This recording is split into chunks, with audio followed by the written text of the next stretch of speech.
Hello friends, দেখো আজকে সিঙ্গারা বানানোর জন্য বসে পড়েছি। আর বৃষ্টির দিনে তো এরকম সন্ধ্যাবেলায় খেতে সবারই ভালো লাগে।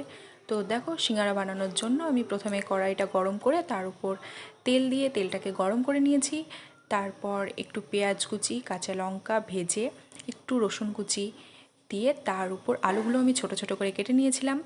তো আলুগুলো দিয়ে দিলাম, তারপর একটু লবণ, একটু হলুদ, ধনে গুঁড়ো, একটু লঙ্কা গুঁড়ো দিয়ে ভালো করে নেড়ে ভালো করে এটাকে ভেজে নিতে হবে।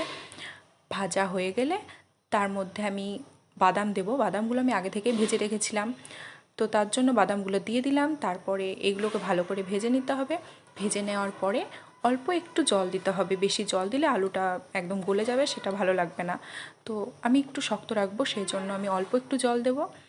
জল দেওয়ার পর তরকারিটা আমার হয়ে যাবে। তরকারিটা রেডি হয়ে গেলে তারপর দেখো, আমি ময়দাটা আগে থেকে মেখে রেখেছিলাম একটু কালো জিরে দিয়ে।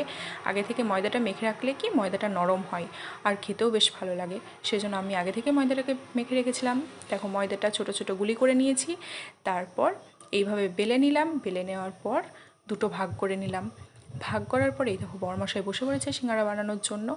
তো তারপর এই যে ময়দাটাকে এইভাবে দিয়ে তার মধ্যে তরকারিটা দিচ্ছে। তরকারিটা দেওয়ার পর কত সুন্দর দেখো করছে, দেখতেও কত ভালো লাগছে না। তো এই যে সিঙ্গারা বানানো চলছে এবার। তো তোমরাও বলো কার কার এরকম বাড়িতে তৈরি করে খেতে ভালো লাগে। মাঝে মাঝে এইসব বানাতে তো ভালোই লাগে। সিঙ্গারা বানানো হয়ে গেছে, দেখো কত সুন্দর লাগছে। অনেকগুলো তৈরিও হয়ে গেছে আমার। তো দেখো,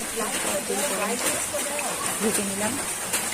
ভাজা কত সুন্দর গন্ধ বেরিয়েছে, সারা বাড়ির মনে হচ্ছে গন্ধ হয়ে গেছে।